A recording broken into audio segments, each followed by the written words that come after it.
नमस्कार, अपनी ढपली अपना राग के साथ हाजिर हूं मैं अनुपम। जहां एक और ज्ञानवापी केस की वाराणसी के जिला जज की अदालत में लगातार सुनवाई हो रही है, कल की तारीख भी है। वहीं दूसरी ओर देवबंद में जमीयत उलेमाए हिंद का 2 दिन तक मंथन हुआ है। 2 दिनों तक चले इस बैठक में कई प्रस्ताव पास किए गए हैं, जिसमें यूनिफॉर्म सिविल कोड को बर्दाश्त नहीं करने की बात कही गई है।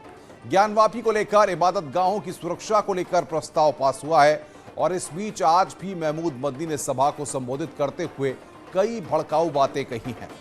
मदनी ने कहा है कि अगर हमारा धर्म बर्दाश्त नहीं तो तुम चले जाओ, हम पाकिस्तान क्यों जाएं। वहीं भारतीय जनता पार्टी ने कहा है कि कॉमन सिविल कोड पर ऐतराज क्यों है, क्या वो महिलाओं और उनके अधिकारों से वंचित रखना चाहते हैं।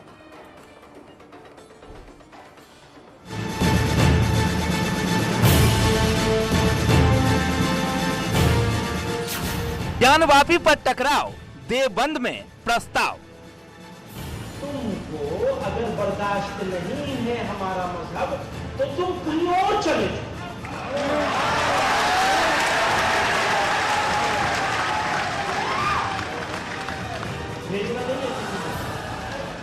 भेजना नहीं है किसी को, क्योंकि वो जरा सी बात पे कहते हैं ना पाकिस्तान चले जाओ। भैया तुम्हें मौका नहीं मिला था पाकिस्तान जाने का, हमें मौका मिला था, हमने रिजेक्ट किया है उसे पाकिस्तान जाने का। देश प्रेम की दुहाई, शरीयत की बड़ाई। इस तजवीज से मुताल्लिक, यूनिफॉर्म सिविल कोड की तजवीज से मुताल्लिक ये कहना चाहता हूँ, कानून कोई बन जाए, अगर मुसलमान शरीयत पर चलने का अज़्म कर ले तो कानून उसका रास्ता नहीं हो सकता। कोर्ट के रास्ते हल तो साजिश की बातें क्यों। देश एक है तो कानून दूसरा क्यों चाहिए। सामान्य नागरिक संहिता से आपत्ति क्या है, जबकि ये कानून अगर लागू हो जाएगा तो लड़के और लड़की की शादी की उम्र एक हो जाएगी, तलाक के ग्राउंड एक हो जाएंगे, वसीयत और वरासत के ग्राउंड एक हो जाएंगे। और इससे सबसे ज्यादा लाभ तो मुस्लिम महिलाओं को मिलने जा रहा है, क्योंकि गुजारा भत्ता सबको समान रूप से मिलेगा। तो क्या जिन लोगों ने समान नागरिक संहिता के खिलाफ प्रस्ताव पारित किया है वो महिला विरोधी है।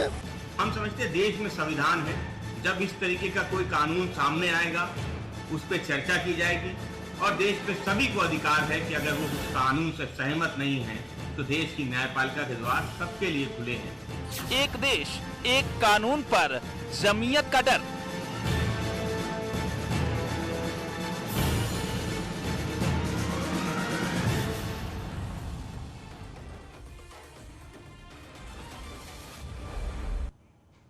और इसी मुद्दे पर बातचीत करने के लिए हमारे साथ खास मेहमान जुड़ रहे हैं। एसएन सिंह बीजेपी के प्रवक्ता जुड़ रहे हैं, कपिल श्रीवास्तव समाजवादी पार्टी के प्रवक्ता हैं, आचार्य एच.एस. रावत हिंदू धर्मगुरु हैं, फाजिल अहमद मुस्लिम स्कॉलर हैं और हमारे साथ देवबंद से लगातार ग्राउंड जीरो से जो रिपोर्टिंग कर रहे हैं उमेश श्रीवास्तव हमारे साथ हैं, जिन्होंने देवबंद में 2 दिनों तक जिस तरीके से बड़ा जलसा हुआ उसको कवर किया। वहीं से हमारे साथ जुड़ रहे हैं, सीधे उमेश के पास पहले चलेंगे।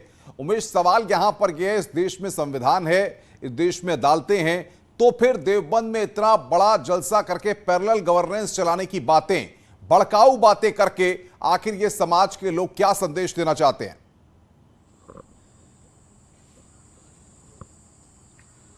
जी हाँ, निश्चित तौर पर आपका सवाल वाजिब है और बेहद ही इम्पोर्टेंट सवाल है कि आखिर ऐसे बयान देने की जरूरत क्या थी। आपको याद होगा अनुपम की कल जब इस सम्मेलन को हम लोग देख रहे थे और सुन रहे थे तो उस वक्त भावुक हो गए थे मदनी जी और रोने लगे थे, लेकिन आज जब वो मंच से वापस उतरे, संबोधन देने के बाद उतरे, तो वो तमतमाए हुए नजर आ रहे थे। हमारे साथ एक मौलाना मौजूद है, उनसे बात कर लेते हैं कि आखिर उस बयान को वो किस कैरेक्टर में देखते हैं। आप क्या कहेंगे जो बयान आज महमूद मदनी जी ने दिया और ये कहा, आपने सुना होगा गौर से, क्या कहेंगे महमूद मदनी जी के बयान के बारे में।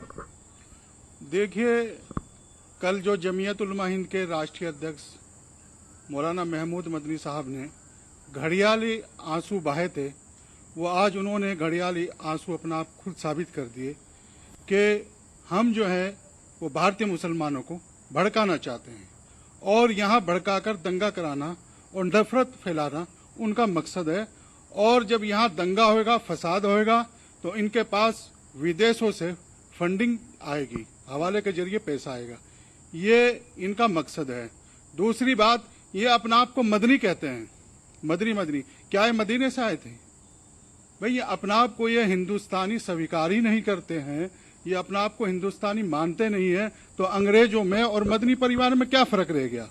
दूसरी बात, इन्होंने आज कहा है कि जिनको हमारा मजहब पसंद नहीं है वो यहाँ से चले जाएं। यही तो सबसे बड़ा बयान है आज का कि इन्होंने कहा कि जिनको हमारा मजहब पसंद नहीं है वो कहीं और चले जाएं। इस बयान को आप किस नजरिए से देखते हैं? और आप कुछ जिक्र कर रहे थे कि ये बयान कभी एक जमाने में किसी और ने भी दिया था। यही बयान अपने वक्त से बादशाह होते हुए औरंगजेब ने दिया था और लोगों को मजबूर किया था। बयान क्या दिया था? उसने फरमान जारी किए थे और फतवे जारी किए थे और लोगों को मजबूर किया था कि या तो इस्लाम मजहब कबूल कर लो या मरने के लिए तैयार हो जाओ। तो वही काम आज जमीयत उलमा हिंद कर रही है। बिल्कुल उमेश, मैं आऊंगा आपके पास। और भी मेहमान हमारे साथ हैं, उनके पास चलेंगे। फाजिल अहमद साहब, सबसे पहले आपके पास आ रहा हूं। 2 दिनों का जलसा, भावनाएं भड़काने वाली बातें और उसके बाद चले जाना है तो चले जाओ, इस तरह के बयान क्या दर्शा रहे हैं? जहां पर हम अमन की बात करते हैं, प्रेम की बात करते हैं, सद्भाव की बात करते हैं, वहां पर यह घृणा का भाव पैदा क्यों किया जा रहा है? देखिए, मदनी साहब का उन्होंने क्या भाषण दिया और क्या मतलब निकल रहा है, ये अलग बात है। पूरी स्पीच सुनिए, उस स्पीच में कहीं इस तरह की कोई बात नहीं है। कुछ क्लिप्स निकाल करके उसको इस तरह से दिखाया जा रहा है। उन्होंने एक माहौल की बात की, देश में क्या माहौल बन रहा है और किस तरह से बातें हो रही हैं, और निश्चित रूप से अदालती प्रक्रिया जो मस्जिद पे इतने बातें उठ रही हैं, तो एक संस्था है देश में, जो पूरे देश में मुसलमानों की तंजीम है, वो कहीं ना कहीं फिक्रमंद है। तो उन्होंने अपनी बात की, और भी लोगों ने बहुत कुछ बातें की, लेकिन इस तरह से जो बातें क्लिपिंग निकाल करके एक बात को उठाया जा रहा है, ये ठीक नहीं है। मतलब अगर एक बात कोई है तो वो बात उतना महत्व नहीं रखती, बाकी 39-40 जो बातें हैं वो ज्यादा महत्व रखती हैं। आचार्य एस रावत साहब, सवाल ये है, यूनिफॉर्म सिविल कोड बर्दाश्त नहीं है, अदालत में जो मसला चल रहा है उसको लेकर आप पैरेलल गवर्नेंस की बात कर रहे हैं, तो ये क्या दर्शा रहा है? आखिर इस जलसे का मतलब क्या है? देखिए, इसके अंदर अनुपम जी, जो मदनी साहब ने जो ड्रामा किया है वो एक इमोशनल कार्ड भी है और मुसलमानों को अपनी तरफ खींचने का कार्ड है। और जो अभी फाजिल भाई कह रहे थे कि एक स्टेटमेंट दी है उससे क्या फर्क पड़ता है, उसकी पूरी स्टेटमेंट को सुनना चाहिए। एक स्टेटमेंट ही तो आग लगा देती है। एक स्टेटमेंट दी थी अकबरुद्दीन ओवैसी के भाई ने, उसने अकबरुद्दीन ओवैसी ने दी थी स्टेटमेंट। ओवैसी के भाई ने ये कहा था 15 मिनट के लिए पुलिस हटा दो, 100 करोड़ हिंदुओं का कत्लेआम कर दूंगा। एक ही स्टेटमेंट थी, जेल में रहे, फिर कोर्ट ने उनको बरी कर दिया। तो एक स्टेटमेंट इतनी खतरनाक होती है कि वो कहीं ना कहीं देश के लिए ऐसी आग उगलने वाली बात हो जाती है कि देश के अंदर कहीं ना कहीं मार काट, लड़ाई झगड़े, गोलबंदी, इस तरह की बातें करना, तो ये कहीं ना कहीं ये दर्शाता है कि इसके पीछे एक बहुत बड़ी एक सियासत और षड्यंत्र है। तो राज्य सरकार को, केंद्र सरकार को ध्यान में रखना चाहिए अनुपम जी, कि वहां पर अपनी इंटेलिजेंसी जो भी हमारी संस्थाएं हैं उनको लगा के रखें, ध्यान में रखें कि कहीं ऐसा ना हो कि कहीं जैसे पीएफआई अंदर घुसी है और कहीं एक बहुत बड़े षड्यंत्र की कहीं बड़ी बात आप कह रहे हैं। फाजिल अहमद, सवाल यहां पर ये साजिश की बू आ रही है। एच.एस. रावत साहब कह रहे हैं, सवाल ये है कि अगर मसला कोई अदालत में है, मसला संविधान के दायरे में अगर कोई चीज है तो उससे कैसे निपटा जाएगा, या इस तरह से एक आवाज मुखर की जाएगी जो कि देश का माहौल खराब करे? देखिए, अदालत में तो देश की सारी मस्जिदों का मामला चला गया है, लेकिन अदालत के बाद सियासी मामले भी हैं, सिर्फ अदालती बात नहीं है, इसमें सियासत क्या भी है। जमीयत उलेमाए हिंद को किसी ने रोका है अदालत जाने से? फाजिल अहमद, क्या किसी ने रोका है जमीयत उलेमाए हिंद को अदालत जाने से? देखिए, आपको जाने से रोका है, मुझको जाने से रोका है? बताइए ना, अदालत में जाने से रोका है किसी ने? सियासी लड़ाई को सियासी तरीके से लड़ा जाएगा, अदालत की लड़ाई को अदालत के तरीके से लड़ा जाएगा। कहीं एक तरफ किसी चीज को सिर्फ अदालत के भरोसे छोड़ देना, सियासत अगर की जा रही है तो सियासत को सियासत के तरीके से लड़ा जाएगा, अदालत की बात को अदालत में लड़ा जाएगा। लेकिन अगर कोई जमीन पे कोई सियासी बात कर रहा है कि वो सियासत है इसके पीछे, तो उसको सियासी लड़ाई समझ के भी सियासत के तरीके से भी अपनी तैयारी करना है। एसएन सिंह साहब, सियासत अब बीजेपी से जमीयत उलेमाए हिंद दो हाथ करेगी, ये संकेत कहीं ना कहीं फाजिल अहमद साहब की बात से निकलकर सामने आ रहा है, और शायद जमीयत उलेमाए हिंद ने इसकी तैयारी भी की है। देखिए, मदनी साहब के ऐसे बयान का मैं कड़े शब्दों में निंदा करता हूं और तमाम मुस्लिम धर्म के लोग भी इसकी निंदा किए। आपके चैनल के माध्यम से, ढेर सारे चैनल के माध्यम से भी सुने होंगे। मदनी साहब जो नफरत का बीज बोने का एक कार्य कर रहे हैं, वो पहली बार नहीं, कई बार इस तरह के बयान देते रहे। ऐसे बयान देश में एक बंटवारे की नई राजनीति को जन्म देते हैं। इस तरह के बयान को उनको नहीं देना चाहिए। आप देखिए, केंद्र में जब से भारतीय जनता पार्टी की सरकार है और प्रदेश में जब से भारतीय जनता पार्टी की सरकार है, सरकार के द्वारा कोई ऐसा कार्य नहीं किया गया जिसपे आरोप लगाकर ये कहा जाए कि एक धर्म के लिए कार्य कर रही है। अगर कोई बात न्यायालय में चल रहा है, निश्चित तौर पे उस दिन से भी अपील किया जा रहा है सभी लोगों को। लेकिन सवाल यहाँ पर ये, हम सब जोड़ने की बात करते हैं, कपिल श्रीवास्तव ये तोड़ने की बात मदनी साहब करके कि हमारा मजहब पसंद नहीं तो चले जाओ। क्या इस देश में इस तरह की भाषा बर्दाश्त की जाएगी? क्या समाजवादी पार्टी इस तरह की भाषा का समर्थन करेगी?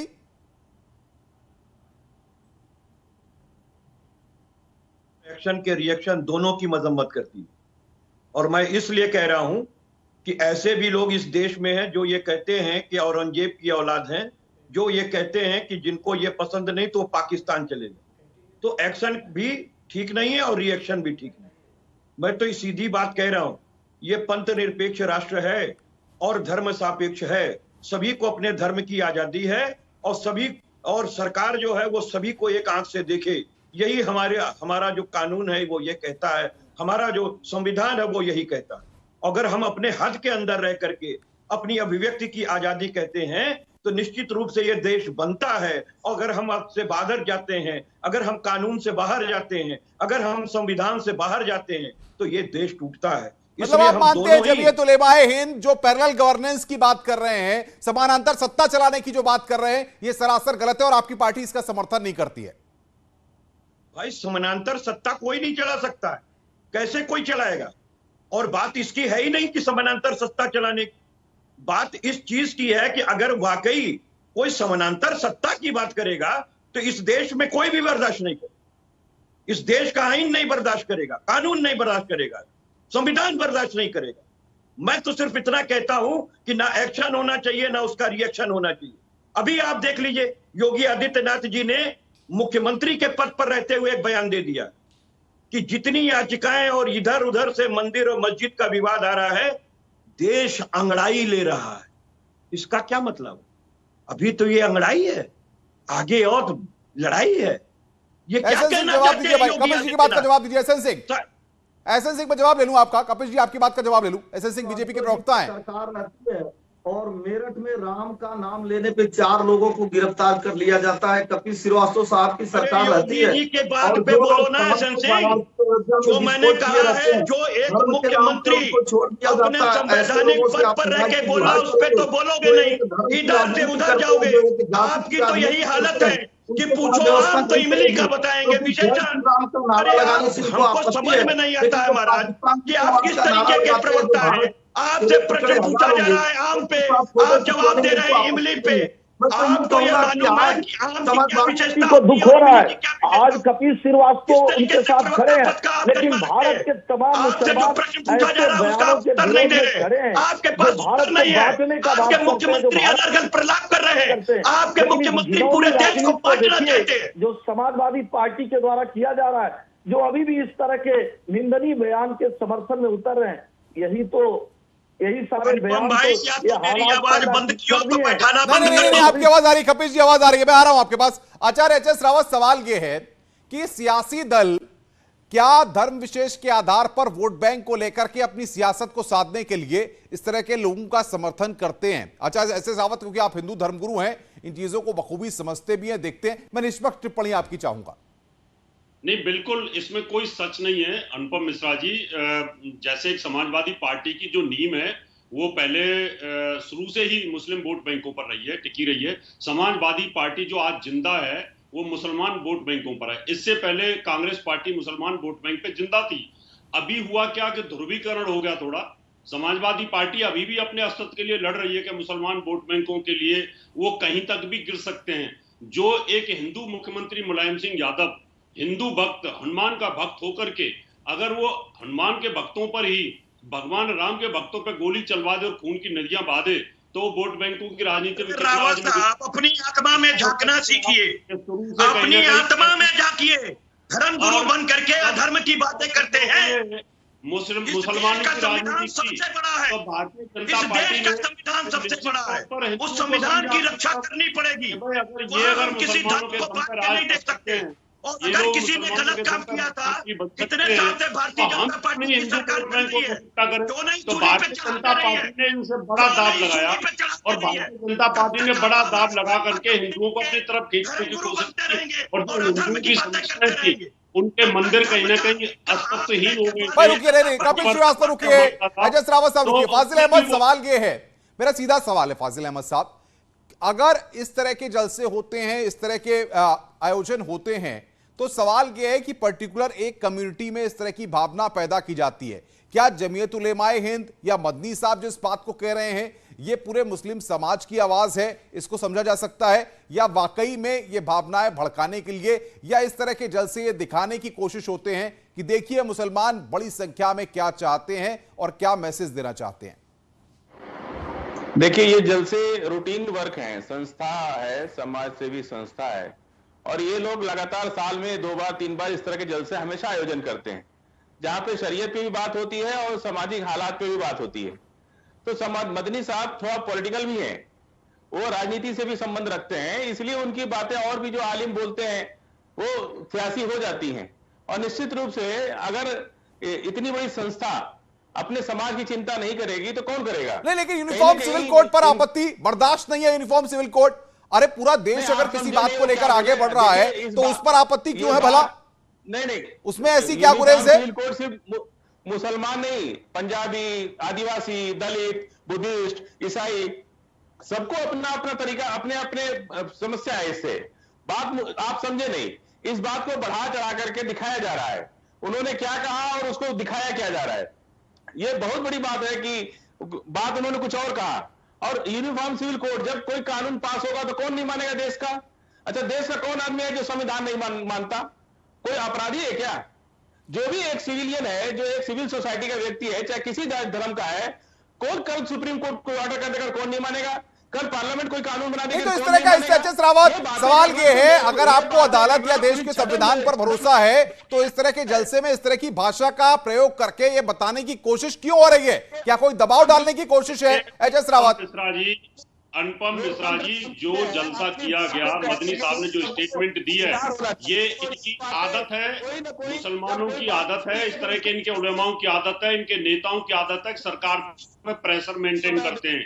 जब सावानों का केस आया था तब भी इसी प्रकार इमाम बुखारी जैसे नेताओं ने बढ़ चढ़ के बोट क्लब पर 2 लाख मुसलमान इकट्ठा करके सरकार पर राजीव गांधी को प्रेशर में लिया था। अब ये प्रेशर कहने की कोशिश कर रहे हैं कि देखिए हम एक हैं, सरकार कोई भी एक्शन लेगी। नहीं तो हिंदुओं ने तो अभी तक कुछ कहा नहीं। हिंदुओं की ज्यादा बड़ी सभा होनी चाहिए थी कि हमारा शिवलिंग मिल गया है, हमें ये मंदिर दो, इस मस्जिद को हटाओ यहाँ से। अभी तो हिंदू सिर्फ इंतजार कर रहे हैं कि किसी प्रकार से हमें फैसला करे। लेकिन रुकिए एक मिनट, सावरकर जयंती पर योगी आदित्यनाथ ने क्या बोला था, पहले एक बार वो सुनवा दे, फिर चर्चा को आगे बढ़ाएंगे। वीर सावरकर ने इस बात को कहा, उन्होंने कहा जिन्ना की दृष्टि एक संकुचित है, संकीर्ण है, राष्ट्र तोड़क है, वह विराटता नहीं उसके अंदर है। उनकी दृष्टि बहुत संकीर्ण है, वह केवल मुस्लिम की बात करता है, भारत के विभाजन की साजिश का हिस्सेदार बन रहा है। लेकिन मेरी दृष्टि संपूर्ण भारत की है। जो कानून भारत में हिंदुओं पर लागू हो वह मुसलमानों पर भी लागू हो, वह क्रिश्चियन पर भी लागू हो, वह पारसियों पर भी लागू हो। मैं इसका पक्षधर हूं। श्रीवास्तव, मुख्यमंत्री के बयान पर आपका स्टेटमेंट, 30 सेकंड्स। मुख्यमंत्री जी एक बात बताने से चूक रहे हैं, वो हम क्लियर कर देते हैं। 28 अगस्त सन 1911, फलसफा नोट कर लीजिएगा और इसको आप तहकीकात कर लीजिएगा, ऐतिहासिक साक्ष्य दे रहा। सावरकर ने एक अलग जिंदगी जीना शुरू किया। इससे पहले वो स्वतंत्रता संग्राम सेनानी थे, इसके बाद वो अंग्रेजों के मुखबिर थे। और 1937 में सबसे पहले 1937 कोट कर रहा हूं, 1937 में सबसे पहले सावरकर ने टू नेशन थ्योरी लाई थी।